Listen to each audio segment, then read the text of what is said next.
여러분 안녕하십니까? 헬로티비 대구 경북 주말 뉴스입니다. 외출을 하고 싶은데 집 앞 도로가 모두 막혀 있어 오갈 수 없는 상황이라면 어떠시겠습니까? 중앙선 복선화 공사 현장 인근에 사는 주민들 이야기인데요. 주민들은 시공업체와 영주시에 불편함을 호소했지만 돌아오는 답변은 국책 사업이니 조금만 참아달라는 것이었습니다. 전병주 기자의 보도입니다. 지난해까지 차량과 사람들이 아슬아슬하게 지나다녔던 도로, 이제는 완전히 막혀버렸습니다. 중앙선 복선화 공사 구간이 이곳을 지나면서 도로를 모두 통제했기 때문입니다.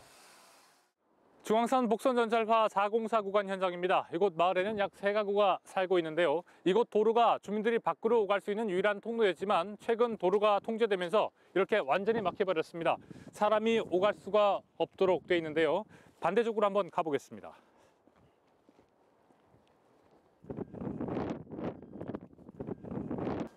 네, 보시는 것처럼 이곳 역시 완전히 막혀 있기 때문에 이곳 주민들은 사실상 고립된 상태입니다. 주민들은 불편함을 호소합니다. 다닐 방법이 없으니까요. 아니면은 저 위로 해가지고 윗동로로 해가지고 이렇게 이쪽 통로로 내려가야 되는데 여기서도 한참 걸리죠. 그리고 또 단지 여기 생활을 못하지요. 원래 이 길이 영주 생기면서 100년이 넘은 길이래 이게. 몇 년째 저쪽으로 주차 떼어놓고 다니잖아. 공사 구간 상수도도 자주 터지면서 외출은 고사하고 집에서도 생활이 어렵습니다.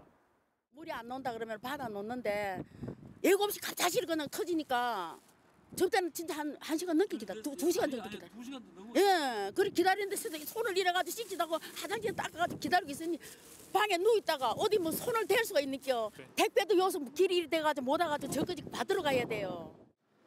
공사 관계자에게 미리 얘기를 해야 차량 진입이 가능한 상황. 불이라도 나면 안전을 장담하기 힘들어 보입니다. 시공사는 마을 인근에 대체 우회로를 설치해주기로 했지만 땅 주인이 허락해주지 않아 이마저도 무산됐습니다. 상황이 이렇다 보니 주민들과 공사 관계자들과의 마찰도 있을 수밖에 없습니다. 정말 이기적이요. 이거 보상 다 받아요. 전혀 그런 뭐 보상이고 뭐고 얘기한 적도 없고 맷집이니까 그러면 그런 방법이 없냐. 철도공단이고 시공사고 그건 전혀 없다고 얘기했는데 무슨 보상이고 뭐가 있습니까? 철도시설공단과 영주시는 뾰족한 대안이 없다고 밝혔습니다. 공단에서 지금 공사하는 구간이라서 시설공단에서 이제 공사를 해야지 사실 이루어지는 부분인데 공사하는 동안은 사실 좀 불가피한 부분인 것 같거든요. 영주시하고 어떻게 협의되는지 모르지만은 저희들 철도공단, 철도공사하고는 사실은 연관이 되지 않는 구간입니다. 이곳 공사는 최소 2달 이상이 걸릴 것으로 보입니다. 국책 사업이라는 이유 아래 불편한 외출을 감내해야 하는 주민들. 최소 생활권 보장을 위한 대책 마련이 시급해 보입니다. 헬로티비 뉴스 전명주입니다. 대구 지역 기초의회 절반이 올해 해외 연수에 쓸 예산을 크게 늘렸습니다. 지난해보다 적게는 10%에서 많게는 50%까지 올렸는데요. 의원들의 해외 연수 필요성을 두고 갑론을박이 계속되고 있는 가운데 의회들이 이른바 경비 셀프 인상에 나서면서 논란이 커지고 있습니다. 김선경 기자입니다. 올해 대구 지역 기초의회 해외 연수비가 대폭 인상됐습니다. 가장 많이 오른 곳은 수성구 의회로 1인당 경비 265만 원에서 400만 원까지 훌쩍 뛰었습니다. 지난해보다 50% 늘어난 겁니다. 대구시 의회도 28%나 올린 1인당 340만 원으로 책정했고 남구, 서구, 달서구 등 대구 지역 기초의회 절반이 줄줄이 연수비를 인상했습니다. 해당 의회들은 미국이나 유럽 등 먼 나라를 다녀오려면 경비가 턱없이 부족해 인상이 불가피하다고 설명합니다. 대부분 동남아나 일본이나 뭐 이런 쪽에밖에 가지를 못했거든요. 그래서 좀 현실감 있게 좀 제대로 되는 지방시라든지 민주주의가 발전돼 가서 그거를 좀 뭐 벤치마킹도 하고 좀 보고. 시민들의 반응은 차갑습니다. 국외 연수의 실효성 논란이 여전히 뜨거운 상황에서 경비 인상이 꼭 필요하냐는 겁니다. 특히 별도의 심의 과정 없이 의회 자체적으로 연수비 인상을 결정하는 것이 가장 큰 문제라는 지적입니다. 시민들의 불신이 많은 이런 상황이라면은 실효성을 높이고 제대로 된 연수를 하기 위한 어떤 자정결의 선언이라도 크게 이제 강도 높게 내면서 시민들의 신뢰를 얻어가는 과정이 필요하다고 생각을 합니다. 해마다 수억 원의 세금이 들어가는 지방의회 해외 연수. 혈세가 낭비되지 않도록 보다 철저한 제도 개선이 필요하다는 목소리가 커지고 있습니다. 헬로티비 뉴스 김성경입니다. 교통사고로 인한 경북 도내 고령 운전자 사망 건수가 늘고 있습니다. 하지만 고령 운전자 면허 반납 지원 사업을 시행하는 지자체는 절반도 되지 않고 운전자들의 반납률도 저조합니다. 박은경 기자입니다. 갑자기 인도를 덮치는가 하면 주택가로 돌진하고 중앙선을 넘어 맞은편 상가를 부수기도 합니다. 모두 65세 이상 고령 운전자가 낸 사고입니다. 경북도 내 전체 운전자 사망 사고는 감소하고 있는 반면 고령 운전자 사망 사고는 해마다 늘어 지난해에는 34%를 차지했습니다. 3명 중 1명꼴입니다. 사물을 판단하고 인지를 하고 그다음에 브레이크에 밟는 그 속도가 고령화가 되면서 급격하게 길어지게 됩니다.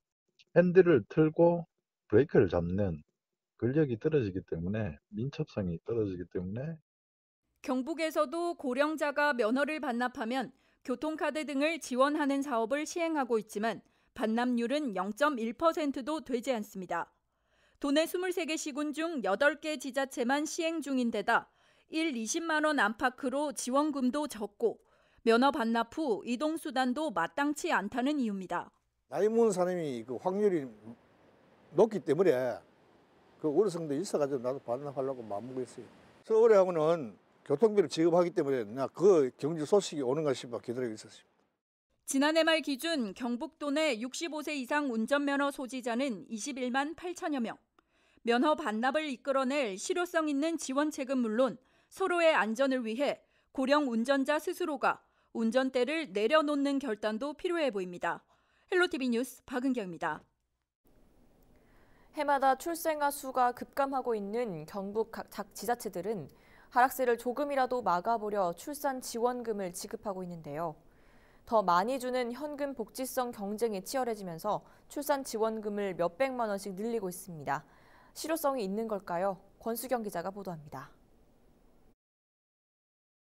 지난해 청송군에 출생 신고를 한 아이는 114명. 두 자릿수 때 진입을 앞둔 청송군은 당장 발등에 떨어진 불을 끄기 위해 올해부터 출산 지원금을 대폭 확대했습니다. 첫째 자녀엔 480만 원을, 점점 늘어나 넷째 자녀엔 1,800만 원을 분할 지급합니다. 첫째 아이 출산 지원금은 기존보다 4배가 오른 셈입니다. 경북 다른 시군도 마찬가지입니다. 영주시는 올해 태어난 첫째 자녀에게 기존 120만 원에서 2배 오른 240만 원을 지급하기로 했습니다. 또 관내에 산후조리원이 하나도 없음을 감안해 경북 최초로 산후조리비 100만 원을 일시금으로 지원합니다. 경북 각 지자체 사이 출산을 둘러싼 현금 복지 경쟁에 불이 붙고 있습니다. 시군하고 견적가 낮다라고 되게 민원이 많이 들었어요. 크게는 이게 출산율하고는 관계가 되냐 싶은데 또 그래도 또 타시군에서 워낙 이제 그렇게 많이 올리니까. 지난해 전국 시군구 출산지원금 현황을 보면 첫째 아이 기준 상위 5곳 중 4곳이 경북 지자체입니다. 출산지원금과 그 효과의 상관관계에 대한 검증된 연구 결과가 별로 없는 상황에서 무분별한 경쟁을 막기 위해 상하 한 선이라도 둬야 한다는 전문가들의 지적이 나옵니다. 경쟁은 더 심화되고 정작 우리가 그 정책 효과라고 할 수 있는 출산 장려 효과를 거둘 수 있을지는 미지수거든요. 따라서 그 광역 지자체나 국가에서 이 출산 장려금의 상하한선을 몇 개의 그룹으로 만들어서 정해둘 필요가 있다는 생각이 듭니다. 저출생 해답을 어디서 찾을지 경북 지자체들의 고민이 깊어지고 있습니다. 헬로티비 뉴스 권수경입니다. 사상 첫 민간체육회장 선거가 각 시도, 시군구별로 치러지고 있습니다. 자치단체장의 체육회장 겸직을 금지하는 국민체육진흥법 개정으로 올해부터 지방체육회장을 선거로 뽑는데요. 경북에서는 13곳이 단독 후보로 등록해 무투표 당선이 확정되는 등 속속 윤곽이 드러나고 있습니다. 이하영 기자입니다. 체육계의 수장을 뽑는 선거가 각 시군별로 치러지고 있습니다. 이미 선거를 치른 구미와 상주는 조병윤 전 구미시 체육회 상임 부회장과 김성환 전 상주시 생활체육회장이 각각 당선됐습니다. 후보자가 단독 출마해 사실상 당선이 확정된 곳은 포항과 영주, 영천, 문경, 군위, 청송과 영덕, 청도, 성주, 칠곡, 예천과 봉화, 울릉 등 13개 시군입니다. 경주와 김천, 안동, 경산과 영양, 고령, 울진은 복수의 후보자가 경쟁을 벌이고 있습니다. 경상북도 체육회장 선거는 윤광수 전 경북상공회의소 협의회장과 김하영 전 자유총연맹 경북지부 회장, 윤진필 경산산업단지 관리공단 이사장이 출마해 3파전으로 치러지고 있습니다. 선거일은 오는 13일로 경산시민회관에서 열리는 후보자의 소견 발표 후 투표가 진행됩니다. 투표에 참여하는 선거인은 각 종목단체 회장 등 453명입니다. 체육회 원래 기본 대의원이고 그다음에 23개 시군에 딸려가 있는 대의원들이 있어요. 읍면동 체육회장, 그다음에 시군 종목단체 회장, 그다음에 56개 도회원 종목단체는 시군 회원 종목단체들이 있어요. 이 사람들을 전체 통틀어서 저희들이 선거인으로 하는데 최종 선거인은 우리가 453명입니다. 4일부터 선거운동 들어가서 12일 자정까지가 선거운동 기간입니다. 그리고 13일 날은 소견 발표하고 바로 투개표하고. 당선자는 오는 1월 16일부터 업무를 시작하며 임기는 3년입니다.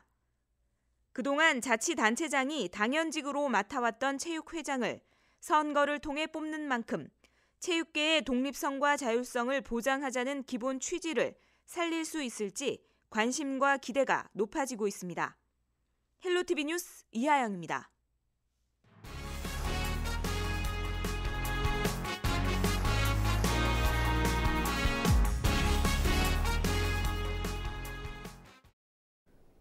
안동시가 2000년대 초반부터 대규모 관광단지를 만들겠다고 안동문화관광단지 사업을 추진해왔죠. 사업이 시작된 지 20년 가까이가 지나고 있지만 여전히 지지부진한 부분이 많습니다. 다행히 지난해 새로운 투자 협약이 체결되면서 다시 활성화 물꼬를 틀 수 있을지 관심이 모아지고 있는데요. 안동문화관광단지의 현 주소를 현장 점검 360도에서 짚어봤습니다. 김신혜 기자입니다.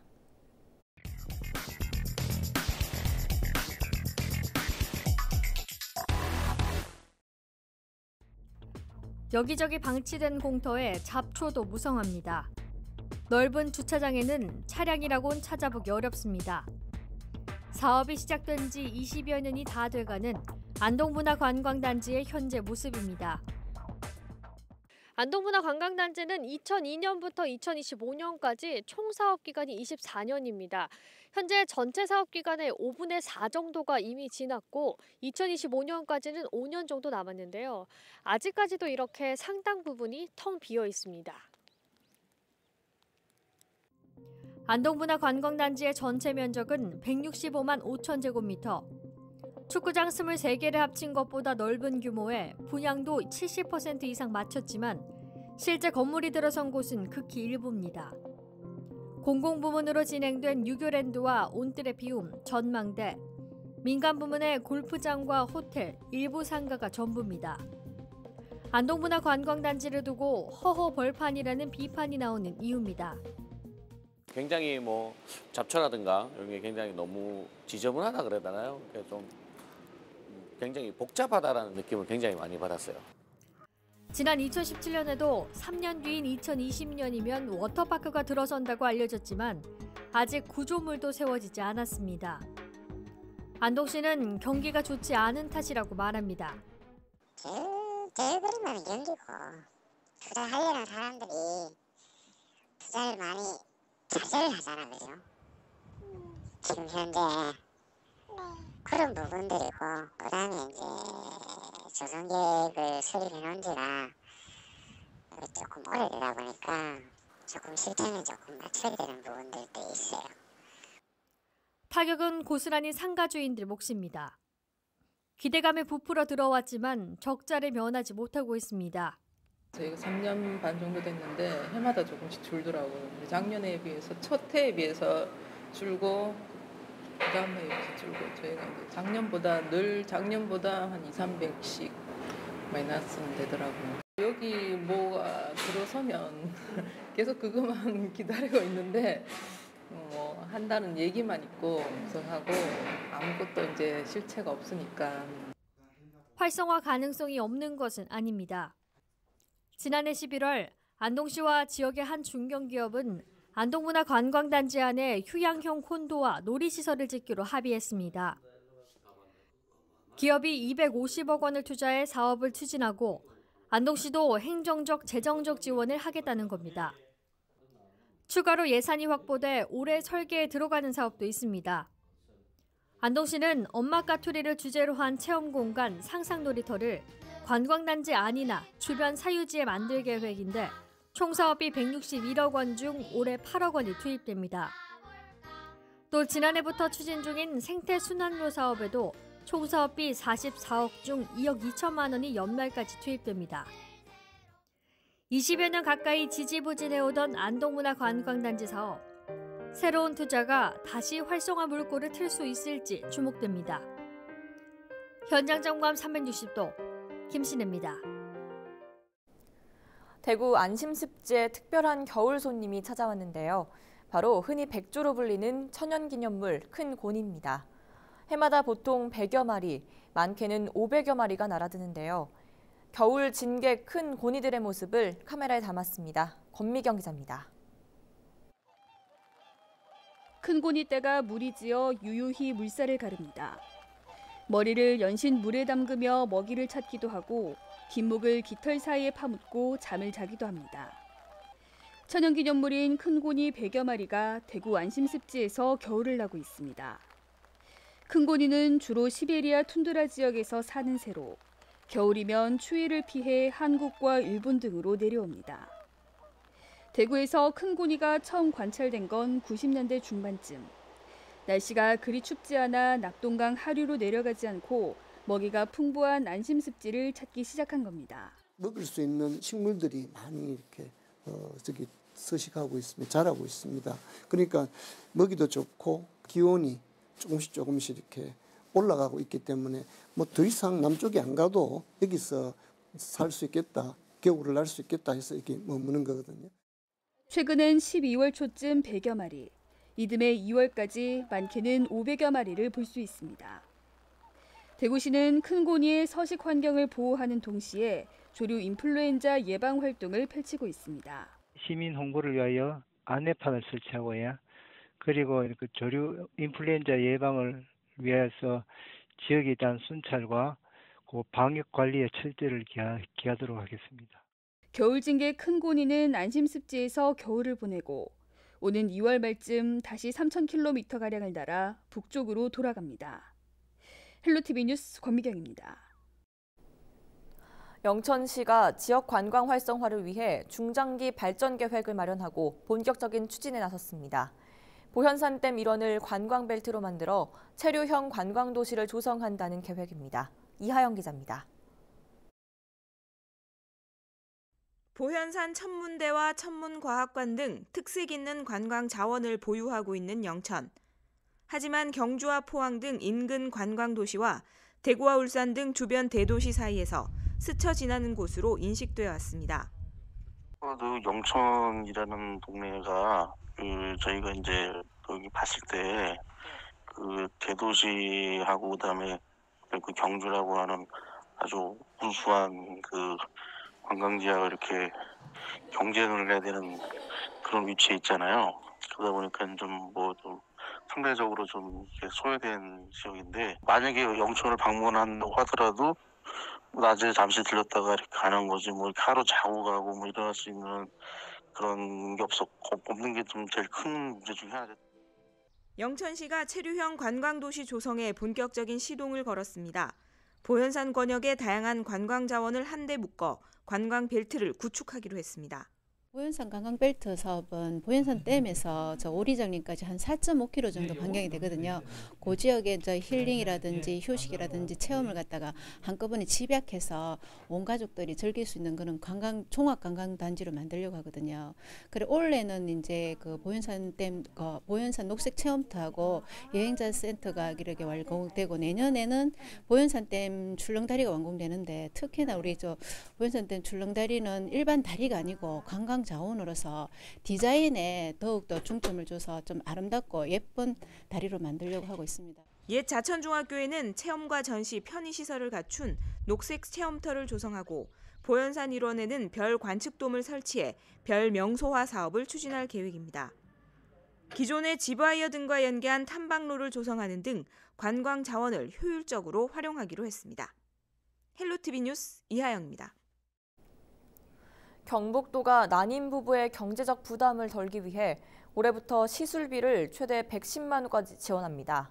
이에 따라 난임 부부 중 기준 중위소득 180% 이하 가구는 체외수정, 인공수정 등 시술별로 최소 20만 원에서 최대 110만 원까지 지원받을 수 있습니다. 지원 신청은 난임 지정 의료기관의 진단서를 보건소에 제출한 뒤 지원 결정 통지서를 발급받아 해당 의료기관에 제출하면 됩니다. 지난해 경북 도내 출생아 중 546명이 난임 부부 시술비 지원을 통해 탄생했습니다. 올해부터 경주에서 아이를 낳은 가정은 소득과 관계없이 산모 신생아 건강관리 서비스를 받을 수 있습니다. 경주시는 출산 가정의 경제적인 부담을 덜기 위해 소득에 따라 지원하던 산모 신생아 건강관리 서비스를 올해부터 전체 출산 가정으로 확대하기로 했습니다. 서비스 이용을 원하는 산모는 출산 예정 40일 전부터 출산 후 30일까지 주소지 관할 보건소나 온라인 복지로 사이트에서 신청하면 됩니다. 설 명절을 앞두고 대구시가 농산품과 제수용품 등의 물가 안정에 나섭니다. 대구시는 설 연휴인 오는 27일까지 물가관리 특별대책기간으로 정하고 농축수산물과 생필품 등의 30개 품목의 가격을 모니터링합니다. 또 지난해보다 35% 더 늘린 비축 농산물 6,200톤을 시장에 내놓고 가격 안정을 돕기로 했습니다. 지난해 대구 지역 119 신고 접수 건수가 전년보다 4.2% 늘어난 것으로 조사됐습니다. 대구소방안전본부는 지난 한 해 동안 접수된 119 신고 건수는 모두 49만 1000여 건으로 시민 5명 중 1명이 119에 도움을 받은 것으로 집계됐다고 설명했습니다. 분야별로는 화재와 구조, 구급 등 재난 관련 신고가 16만 1000여 건으로 전체의 33%를 차지했고 응급처치 등 안내상담 전화가 14만여 건에 달한 것으로 나타났습니다. 소방본부는 특히 119 상황실을 만든 이후 처음으로 1년 동안 걸려온 장난 전화가 한 건도 없었다며 시민 의식이 한층 성숙해진 결과인 것으로 풀이된다고 덧붙였습니다. 대구시가 주차난 해소를 위해 주차장 개방 공유 사업을 추진합니다.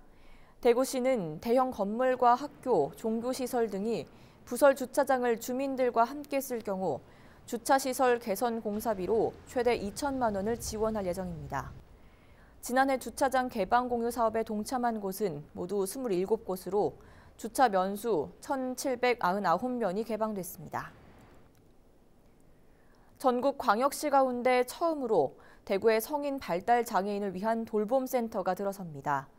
대구시는 뇌병변 등 중복으로 장애를 갖고 있거나 자신 또는 타인에게 해를 가하는 도전적 행동 발달 장애인 등이 이용할 수 있도록 낮 시간 맞춤형 돌봄센터를 건립해 오는 7월부터 본격 운영에 나설 계획입니다. 그동안 19세 이하 발달 장애인은 특수학교에 다닐 수 있지만 졸업 후에는 복지시설을 이용하기 쉽지 않아 제대로 돌봄 서비스를 받지 못한다는 지적이 제기되어 왔습니다. 대구 근대 골목을 찾는 관광객 수가 해마다 200만 명을 넘어서고 있는 것으로 조사됐습니다. 중구청은 지난해 김광석 다시 그리기 길과 향촌 문화관 등으로 이어지는 근대 골목을 다녀간 관광객 수가 234만 3천 명에 달했다고 설명했습니다. 중구 골목 투어에 참여한 관광객은 2년 전 207만 명, 1년 전 222만 명으로 3년 연속 200만 명을 넘어섰습니다.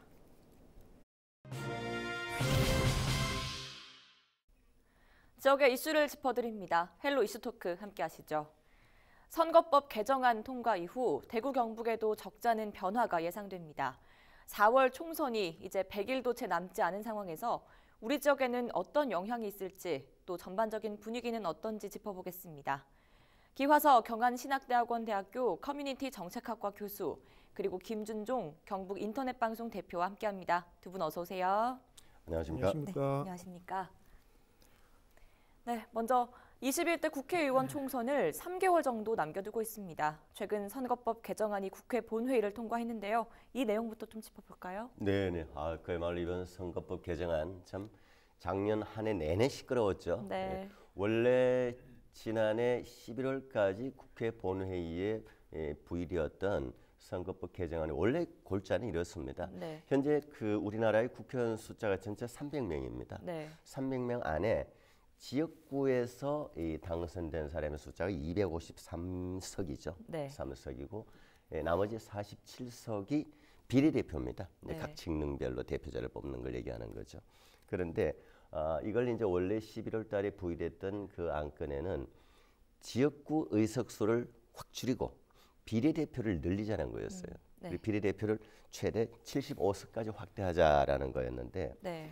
이것이 뭐 여러 여야 간의 협의를 통해서 결국은 연말에 12월 27일이죠. 국회에 통과된 선거법 개정안의 골자는 이렇습니다. 네. 원래대로 사실 돌아갔습니다. 지역구 의석수 253 그대로 유지하고 네. 또 이 비례대표 47석 그대로 유지가 됩니다. 네. 당연히 또 국회의원 정수 300명은 그대로 유지되는 상황이죠. 네. 그 속에서 단 비례대표 의석 47석 중에서 30석을 연동형 비례대표라고 해서 네. 이걸 이제 좀 변화를 준 것입니다. 네. 이 차이고 그리고 연동형 비례대표는 뭐 뒤에 또 좀 구체적으로 얘기가 나오겠지만 네. 정당의 지역구 당선자 의석 숫자와 그리고 정당 지지율을 감안해서 이 의석이 배분이 됩니다. 네. 연동형 비례대표자가.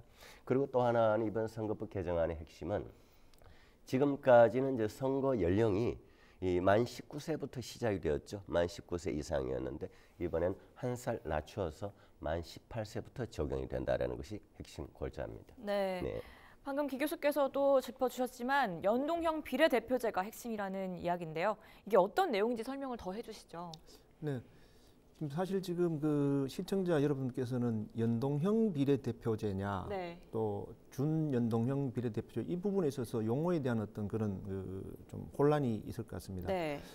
사실 준연동형 비례대표제라고 하는 것은 연동형 비례대표에서 뭔가를 좀 제한을 두는 어떤 이런 부분으로 됐기 때문에 그런 이제 용어가 나왔습니다. 네. 사실 연동형 비례대표라고 하는 것은 정당이 얻은 득표수에 비례해서 전체 의석수를 배분을 하겠다 네. 하는 겁니다. 예를 들어서 자 A 정당이 정당 득표율 전체 10%를 획득을 했다. 네. 그러면 우리나라 같은 경우에 300석 기준에서 30석을 가져가도록 되어 있습니다. 네. 아무런 제한 없이. 한데 이 준연동형 비례대표제라고 하는 것은 방금 전에 이제 기계국에서 말씀하셨다시피 여기에 비례대표 47석에 대해 가지고 이 부분에서 50%인 30석만 여기에 정당 득표율에 따라서 배분을 하도록 이렇게 되어 있습니다. 네. 그러니까 투표하시는 어떤 유권자들은 1인 2표를 투표를 하도록 되어 있습니다. 하나는 그 지역구에 있는 국회의원에 투표를 하고 하나는 정당에 자신이 선호하는 정당에 대한 투표를 하도록 되어 있습니다. 네. 그래서 이 부분은 사실은 이제 연동형 비례대표 같은 대표적인 나라가 독일입니다. 네. 독일 같은 경우에는 그 대신에 상한선에 제한을 두지 않고 전체 그러니까 독일은 사실은 국회의원 의석수가 뭐 300석에서 500석으로 뭐 왔다 갔다 하는 어떤 그런 형태로 되는 것이 네. 완벽한 이제 연동형 비례대표제이고 그 준연동형 비례대표제는 우리나라 국회의원 선거구 300석을 제한을 하고 있기 때문에 거기에 맞추어서 이렇게 그 50%를 적용하는 게 준연동형 비례대표제라고 볼 수 있습니다. 네, 이런 변화가 우리 지역, 특히 경북에 어떤 영향을 미칠지 관심이 높은데요. 좀 더 자세한 이야기 선관위 연결해서 들어보겠습니다. 경상북도 선거관리위원회 이민호 주무관 연결돼 있습니다. 우선 현재 경북의 예비후보 등록을 현황부터 말씀을 좀 해주시겠습니까? 예, 2020년 1월 3일 기준 현재 경북에서는 국회의원 선거구 13곳에 52명의 예비후보자가 등록하여 공직선거법상 제한된 범위 내에서 선거운동을 할 수 있게 되었습니다. 네, 선거법 개정의 영향으로 유권자 연령이나 수적인 변화가 좀 있을 것으로 보입니다. 어떻습니까? 예, 2019년 10월 기준으로 경북의 18세 인구 수는 2만 8천여 명으로 확인되고 있습니다. 물론 이 중에서 선거를 할 수 있는 정확한 선거권자 수는 선거의 명부 작성 기준일인 2020년 3월 24일 이후 확인할 수 있으며 참고로 21대 국회의원 선거에서는 2002년 3월 16일 이전 출생자부터 선거권을 가지게 됩니다. 네, 그 외에 우리 지역에는 어떤 변화가 있는지 전반적인 설명 덧붙여 주시죠. 예, 이번 개정안에서는 비례대표 국회의원 정수 47명에 대해서는 준연동 방식으로 각 정당별 연동 배분 의석수가 산정되게 됩니다. 다만 이번 제21대 국선에 한하여 비례대표 국회의원 정수 30석에 대해서만 준연동 방식이 적용되며 나머지 17석에 대해서는 기존 의석 배분 방식을 적용합니다. 선거관리위원회는 아름다운 선거를 통해 행복한 대한민국을 실현하고 제21대 국회의원 선거가 투명하고 깨끗한 선거가 되도록 최선을 다하겠습니다. 유권자 여러분의 적극적인 관심과 투표 참여를 부탁드리겠습니다. 당신의 투표가 역사를 만듭니다. 네, 경북 선관위 이민호 주무관이었습니다. 여론도 좀 살펴볼까요? 현역 의원에 대한 지지도가 전국에서 가장 낮다, 이런 조사 결과가 있었다고요? 네, 아마 현역 의원들에게는 가장 긴장되는 여론조사 결과 아닐까 싶은데요. 네. 최근에 이제 총선이 다가오니까 여러 가지 여론조사들이 많이 나오잖아요. 네. 최근에 한국지방신문협회가 있습니다. 네. 우리 지역에도 뭐 여러 지방신문들이 있죠. 전국의 지방신문협회가 여론조사 전문 기관에 네. 의뢰해서 조사한 결과를 보면은 대구 경북의 시도민 19세 이상 시도민 1,014명을 대상으로 해서 여론조사한 결과입니다. 네. 결과를 보면 사실 숫자 조금은 대동소이한데 네. 사실 좀 민감하게 좀 봐야 될 필요가 있습니다. 먼저 대구 경북 시도민이 유권자가 이번 총선에서 현재 그 지역의 국회의원을 그대로 지지할 것이냐, 네. 지지하지 않겠느냐, 이제 이게 이제 핵심적인 이제 질문이죠. 네. 질문을 해봤는데 50.9%가 우리 대구 경북에서는 말이죠, 현역 의원을 그대로 지지하겠다. 네. 얼핏 보면 많죠. 절반 이상이니까. 네. 그러나 실제로 이걸 전국적으로 보면 전국 평균은 53.8%이기 때문에 대구 경북이 50.9%이기 때문에 3% 정도 낮죠. 네. 그다음에 또 하나 그럼 반대로 현재 지역구의 현역 의원을 지지하지 않겠다. 다시 말하면 이번 총선에서 뽑지 않겠다 나는. 네. 이제 이 지표는 33.2%입니다. 33.2%가 지지하지 않겠다는 것이고, 네. 이걸 이제 전국적인 여론조사를 이제 지역별로 다 했는 거잖아요 이번에. 그래 뭐 서울, 경기, 대전, 강원, 충청, 뭐 경상권역 7개 권역을 나눠봤을 때 네. 지지하지 않겠다라고 하는 수치가 다른 권역보다는 제일 높습니다. 대구 경북이. 네. 근데 이제 이걸 전국적으로 좀 보면 대전, 세종, 충청권의 경우에는 다른 지역보다 현역 의원을 그대로 지지하겠다는 숫자가 대구 경북보다 훨씬 높습니다. 네. 또 한편으로 같은 경상권역인 부산, 울산, 경남, 예를 들면 이제 우리가 경상권역이라고 그러면 이제 권역을 우리가 나눌 때 대구, 경북, 그 다음에 밑에 이제 부산, 울산, 경남을 주로 얘기하죠. 남쪽 지역을. 네. 이 같은 경상권역인 부울경, 부산, 경남, 울산의 경우에도 대구보다는 현역 의원을 지지하겠다는 수치가 높게 나왔습니다. 54.5%. 네. 대구 경북이 아까 50.9%라고 그랬죠. 네네. 이렇게 나왔습니다. 그리고 또 이번 조사에 더불어서 이 조사한 내용이, 그러면 이번 선거에서 어떤 부분을 중점적으로 자기는 고려해서 투표하겠느냐라고 하는 이 선택의 기준에 대해서 물어봤을 때, 네. 이 부분은 저는 뭐 대단히 그 비교적 긍정적인 신호라고 봅니다. 네. 보통 이런 기준은 이제 정치적인 요인과 비정치적 요인으로 우리가 좀 나누어 봅니다. 예를 들면은 인물과 자질을 보겠다. 네. 또는 그 정책 공약을 중심으로 보겠다. 이제 이렇게 이 부분에 대해서는 이런 부분이 이제 소위 말해 비정치적 요소죠. 네. 이 부분이 비교적 높게 나왔습니다.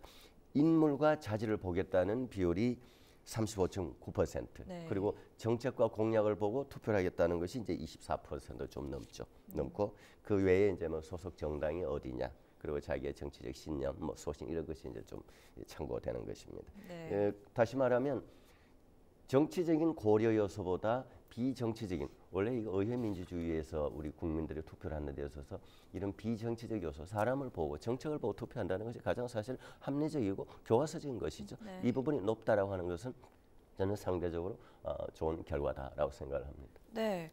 또 앞서 이야기가 나왔습니다만 유권자 연령이 만 18세로 바뀌면서 학교 내 선거 운동을 우려하는 목소리도 있던데요. 이것도 좀 짚어주시죠. 네, 사실 이 그 만 18세 이상 그 선거권을 가지고 되는 것은 네.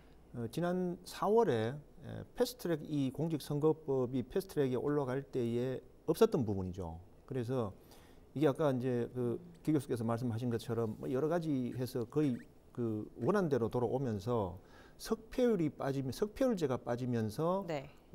이 만 18세 이상이 들어간 어떤 이런 경우가 됩니다. 그러니까 2002년 4월 15일생 기준으로 네. 그때까지 그 이전에 태어난 그 유권자들은 이번 4월 15일 총선에 투표를 할 수 있는 그런 경우가 됩니다. 네. 그래서 이렇게 되다 보니까 한국 교원단체 총연합회 즉 교총이죠. 네. 교총에서 즉각적으로 이 부분에 대한 문제점들에 대해서 얘기가 나왔었습니다. 그 이유가 뭐냐면 교총에서는 자, 고3 학생들이 학교 내에서 선거운동이라든가 정치활동의 장으로 변질되기 쉽다라는 게 이제 가장 큰 어떤 그런 요인 중에 하나였습니다. 네. 그리고 그걸 아울러서 그러면 지방교육자치법과 같은 어떤 세부 법률을 바꾸어서 여기에 대한 어떤 그 학생들의 교실의 어떤 정치장화되는 이런 부분들을 좀 막았으면 좋겠다고 이제 주장을 하고 있고요. 네. 그리고 뭐 여러 가지 그 언론에서 보도됩니다만은 사실 이제 교사들의 어떤 정치 편향 교육 금지 가이드라인 같은 거 이런 것들도 배포를 했으면 좋겠다. 네. 한데 한편으로는 지금 그 처음으로 유권자가 되는 만 18세 이상의 어떤 그 학생들을 위해서 이 사례집을 만들어서 배포하는 것을 교육부가 검토를 하고 있고 추진하고 있다고 합니다. 네. 그래서 사실은 그동안에 여러 가지 논란 중에서도 준비가 되지 않았던 이런 상황에서 이렇게 이제 만 18세 이상의 어떤 그 유권자가 새로 탄생을 하게 되니까 경북 같은 경우에는 지금 추정하는 게 한 2만 한 7천여 명 정도가 새로 이렇게 유권자가 포함이 되지 않겠나 하고 이렇게 이제 추측을 하고 있습니다. 네. 그래서 여기에 대해서는 새로운 유권자들한테 선거에 대한 홍보에 대한 철저한 관심과 교육도 필요하다고 보여집니다. 네. 이런 우려가 있는 반면에 만 18세 유권자의 투표 참여가 적극적일지는 미지수라고 보는 의견도 있거든요. 어떻습니까? 먼저 통계적으로 이 부분은 좀 보면요. 네. 그 올해 총선이 2020년 4월 15일입니다. 네. 그러면 4월 15일까지 출생한, 그러니까 4월 16일 이전까지 출생한 만 18세가 되는 사람 대상이거든요. 네. 그리고 18세라고 해서 18세 연령의 모든 전체 인구가 아니고 네. 그중에서 4월 15일 기점으로 해서 만 18세가 되는 유권자이기 때문에 네. 전국에 이 숫자가 많지 않아요. 28,129명. 네. 그러니까 전체 유권자를 놓고 봤을 때는 1.23% 지나지 않습니다. 그러니까 네. 전체 유권자를 놓고 봤을 때는 미약한 숫자죠. 그러니까 이제 이것이 이 정도의 숫자가 전체적인 선거에 대단히 영향을 미치리라고는 보지는 못하고 네. 중요한 것은 바로 이제 이 사람들이 이제 28세 28,129명이 생애 첫 투표를 하는 네. 민주 시민으로서 네. 첫 투표를 하는 소위 말 새내기 유권자잖아요. 네. 이 새내기 유권자들을 투표장을 어떻게 좀 이끌어낼 것인가. 이것도 민주주의 교육이잖아요. 핵심 교육이잖아요. 네. 이 친구들에게 좀 더 이제 계몽을 하고 투표는 이래서 중요하다, 해야 된다. 참여를 하라. 이런 그 계몽과 훈련, 교육이 뭐 학교 현장에서도 좀 이루어져야 되고 뭐 우리와 같이 이제 미디어에서도 좀 홍보를 하고 해서 투표를 하도록 독려를 좀 해야 되겠죠. 해서 또 좋은 경험을 하게끔 좋은 기억이 남도록 네. 첫 투표가 그런 그 활동이 좀 필요하겠죠. 네, 한편으로는 근데 의석수라든지 선거구 획정에 대한 부분도 놓칠 수 없을 것 같습니다. 이것이 또 초미의 관심사 아니겠습니까? 이거 굉장히 중요합니다. 그 매번 이제 선거법이 개정이 되면 선거법에 따라서 의석수도 달라지지만은 네. 이번에 뭐 300석 전체는 똑같습니다만 그러나 이제 지역구의 변화가 생깁니다. 네. 예를 들어서 뭐 우리 안동 단독 선거구가 뭐 다른 지역하고 뭐 이 결합이 된다든지 이제 이래서 이제 이 부분이 굉장히 중요한데 네. 그 선관위 산하의 그 선거구 획정위원회의 이제 결과를 좀 봐야 됩니다만 네. 현재로 이번 선거법 개정안을 놓고 봤을 때 우리 대구 경북 지역의 경우에도 특별한 그 변화는 없다고 보여집니다. 단 이게 어떤 기준이냐면은 이 인구의 하한선 또는 상한선 기준이 있어요. 한 의석 한 지역구를 결정하는 데 있어서 최소 미니멈 몇만 명. 예를 들어서 이제 지난번 기준에는 하한선이 13만 6,565명입니다. 네. 그것도 인구를 가장 또 많은 상한선의 경우에는 27만 3,129명으로 이렇게 설정이 되어 있어요. 그런데 이걸 이제 올해 현재 시점에 인구를 대비하고 의석수를 비교해 보면은 이 하한선과 상한선의 기준이 조금 달라집니다. 네. 어떻게 달라지냐면은 하한선이 13만 7,992명, 13만 9천 명 네. 정도 되고, 그리고 상한선이 이제 27만 8천 명 정도 됩니다. 네. 이렇게 되면은 우리 대구 경북 지역에서 가장 조금 애매한 곳이 영양, 영덕, 울진, 봉화입니다. 네. 이 네 개 군이 지금은 한 지역구거든요. 네. 한 지역구인데 지금 현재 올해 적용될 가능성이 있는 이 하한선의 인구 기준으로 보면 하한선이 13만 9천인데 지금 현재 이 네 개 지역의 선거, 이 네 개 지역의 인구가 13만 7,992명. 이게 한 1,000명 정도 부족해집니다. 네. 하한선 기준을 놓고 보면 그러면 다른 지역 군을 하나 더 끌어오든지 다른 좀 큰 지역구로 들어가든지 이런 변화가 생기죠. 네. 생길 여지가 있는데 아직 이거는 결과를 지켜봐야 됩니다. 만약에 다른 지역과 좀 더 통합이 돼야 된다면 뭐 포항 북구하고 결합이 된다든지 이런 변화는 좀 지켜봐야 됩니다. 네. 네. 아직 획정위가 예정되기만 한 상황이라서 미지수긴 합니다. 지역 여론은 어떤지 김 대표께서 취재하신 게 있죠? 네, 그렇습니다. 지난해 한국도시행정학회에서 국회의원 선거구 획정위원회가 주관하는 어떤 토론회에 네. 자료를 하나를 내놨습니다. 그때 그 경상북도 북부 지역 4개 선거구에 선거 주민 481명을 대상으로 네. 기존의 선거구가 적합하냐 아니냐에 대한 설문조사를 했었는데 실제로 여기에서 이제 그 불만족을 표시하는 퍼센트가 48.8%까지 이렇게 나왔습니다. 네.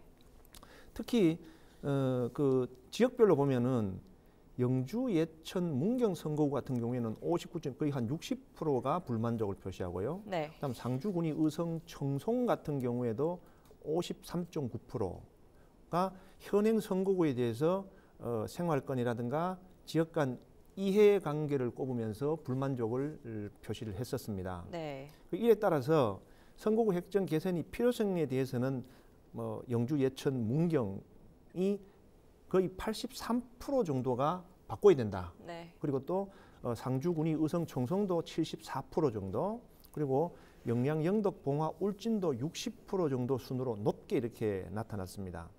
그리고 이 바꿔야 되는 원인은 뭐냐고 봤을 때 생활 경제권에서 일치가 35%, 그리고 네. 지역 이익의 대표성이 22.5%가 개선되기를 바라는 것으로 나타났습니다. 네.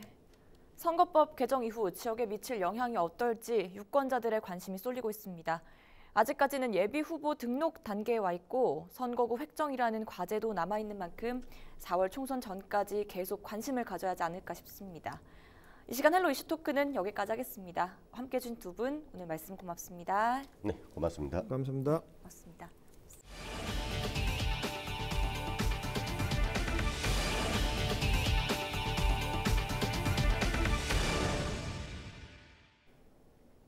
이상으로 뉴스를 모두 마칩니다. 시청해주신 여러분 고맙습니다.